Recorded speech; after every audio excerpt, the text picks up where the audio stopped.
আজ থেকে প্রায় ৮০ বছর আগের কথা বলতেছি। সেই সময় আমার এই বাংলাদেশের মুসলমানরা সবচেয়ে বেশি ত্যাগ আর কোরবানি স্বীকার করেছে। বাড়ির কাছের কলকাতাকে লাথি মেরেছে, বাংলাদেশের চতুর্পাশে ঘেরা এই হিন্দুয়ানি ভারত, এই ভারতকে তারা তালাক দিয়েছে। দিল্লিকে 14 তালাক দিয়ে দিল্লির সঙ্গে ভারতের সঙ্গে সম্পর্ক ছিন্ন করে সেই 2000 মাইল দূরের খান পাঠানদের সঙ্গে হাতে হাত মিলিয়েছে। উদ্দেশ্য আর কিছুই ছিল না, স্বপ্ন ছিল একটাই, হৃদয় আকাঙ্ক্ষা ছিল একটাই, আরজু আর তামান্না ছিল একটাই, আইন চলবে কার? সংবিধান হবে আল কোরআন, কোরআনের রাজ কায়েম হবে। শুধু একটা স্বপ্ন নিয়ে তারা সেই পশ্চিম পাকিস্তানিদের সঙ্গে একসঙ্গে একটা দেশ গঠন করেছিল। মুহতারাম হাজিরিন, ইতিহাস বলতেছি, সেখানে পাকিস্তানের প্রতি আলাদা কোনো প্রীত ছিল না, খান পাঠানদের প্রতি আমাদের আলাদা কোনো দুর্বলতা ছিল না। আমাদের পূর্বপুরুষদের, আমাদের বাপ দাদাদের একটাই প্রেম ছিল, একটাই ভালোবাসা ছিল, হৃদয় একটাই আকাঙ্ক্ষা ছিল যে আমরা ছোট দেশ পেতে পারি, ছোট মানচিত্র পেতে পারি, আমরা গরিব থাকতে পারি, 3 বেলা না খেয়ে হয়তো 1 বেলা খেতে হবে, প্রয়োজনে আমরা পেটে পাথর বাঁধবো, কিন্তু আমরা এমন একটা দেশ চাই যে দেশে আইন চলবে কার?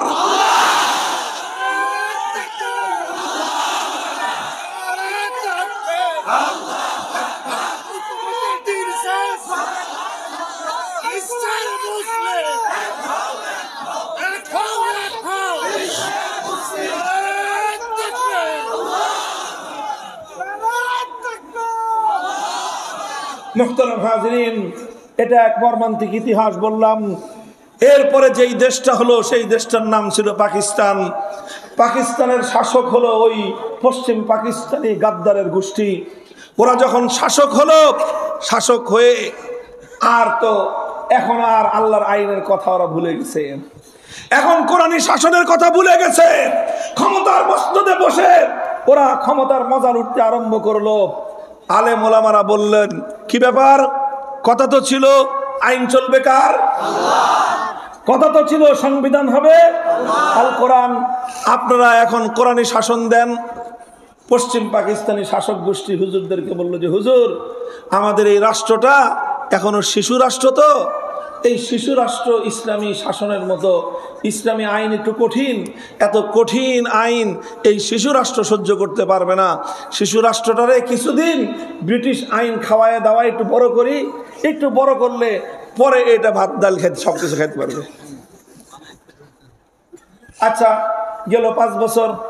5 বছর পরে হুজুরা জিজ্ঞাসা করলো, আপনার শিশু বড় হয়েছে? শাসকরা কয় যে না, এটা এখনো শিশু বড় হয় নাই, আরো কিছুদিন লাগবে। 10 বছর পরে জিজ্ঞাসা করলো, বড় হয়েছে? কয় না। 15 বছর পরে জিজ্ঞাসা করে, তোমার শিশু বড় হয়েছে? কয় না, এখনো বড় হয় নাই। 20 বছর পরে জিজ্ঞাসা করলো, তোর বুইরা খাটাস এই পোলা বড় হবে কবে? 20 বছর হয়ে গেছে, এখনো তোর এই বুইরা খাটাস পোলা বড় হয় না। আমার আব্বাজান শাইখুল হাদিস আল্লামা আজিজুল হক রহমতুল্লাহ আলাইহি বড় কষ্ট নিয়ে, হৃদয়ে রক্তক্ষরণ নিয়ে, আফসোস করে এই কৌতুকটা তিনি করতেন আর বলতেন, 24 বছর হয়ে গেল পাকিস্তানের, এখনো বলে শিশু। তো 24 বছরেও যেই পোলা সাবালক হয় না, এই পোলা 90 বছর আর সাবালক হবে না। বলেন, 24 বছরে কেউ যদি কয় যে আমার পোলাটা এখনো শিশু, কি করবেন আপনি? কোন আরে ভাই, 24 বছরে কেউ শিশু থাকে?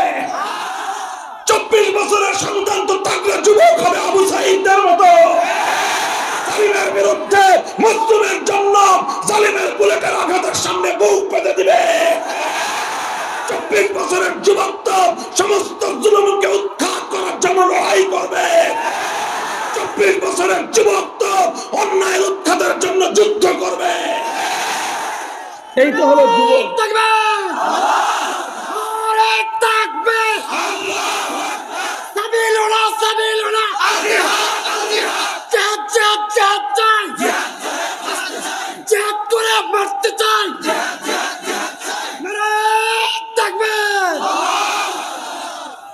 এইভাবে তারা 24 বছর পর্যন্ত জাতির সঙ্গে বিশ্বাসঘাতকতা করেছে, 24 বছর পর্যন্ত গাদ্দারি করেছে। আলেম ওলামাদের কাছে তারা বলেছিল, যদি ইসলামী রাষ্ট্র হয় কিভাবে দেশ চলবে। আপনারা শাসনতন্ত্র সংবিধান তৈরি করে দেন, সমস্ত ওলামায়ে কেরাম ঐক্যবদ্ধ হয়ে, সমস্ত মাযহাবের ওলামায়ে কেরাম ঐক্যবদ্ধ হয়ে, দেওবন্দের ওলামায়ে কেরাম, বেরলভী ওলামায়ে কেরাম, আহলে হাদিস ওলামায়ে কেরাম, লামাযহাবী ওলামায়ে কেরাম, সমস্ত ভেদাভেদ ভুলে গিয়ে সমস্ত আলেমরা ঐক্যবদ্ধ হয়ে কিভাবে একটা দেশ আল কোরআন অনুযায়ী 21শ শতাব্দীতে চলতে পারে তার সুন্দর রূপরেখা তৈরি করে তার রাষ্ট্রের সামনে উপহার দিয়েছিলেন। কিন্তু পশ্চিম পাকিস্তানি শাসক গোষ্ঠী এরা গাদ্দার, এরা বিশ্বাসঘাতকতা করেছে জাতির সঙ্গে বারবার। অথচ লক্ষ লক্ষ মুসলমান ভিটেমাটি ছেড়েছিল, লক্ষ লক্ষ মুসলমান বাপদাদার 14 পুরুষের কোটি কোটি টাকার সম্পত্তি ছেড়ে দিয়ে পথের ভিখারি হয়েছিল শুধুমাত্র একটা স্বপ্ন নিয়ে, একটা দেশ হবে যে দেশে আইন চলবে কার। চিন্তা করতে পারেন তাদের হৃদয়ে কত আশা ছিল, আল্লাহর আইনের কোরআনের রাষ্ট্র দেখার কি তামান্না, আর অন্তরের মধ্যে কেমন আকাঙ্ক্ষার আরজু তাদের ছিল। অথচ এই চোরের দল বিশ্বাসঘাতক পশ্চিম পাকিস্তানি স্বৈর শাসকরা 24টা বছর পর্যন্ত এই সকল সরল প্রাণ মুসলিম ইমানদারদের সঙ্গে বিশ্বাসঘাতকতা আর গাদ্দারি করে গেছে। যেহেতু তারা গাদ্দারি করেছে, বিশ্বাসঘাতকতা করেছে, পরিণাম ভালো হয় নাই, পরিণাম ভালো হয় নাই। দেশের মানুষ তাদের বিরুদ্ধে ক্ষিপ্ত হয়েছে।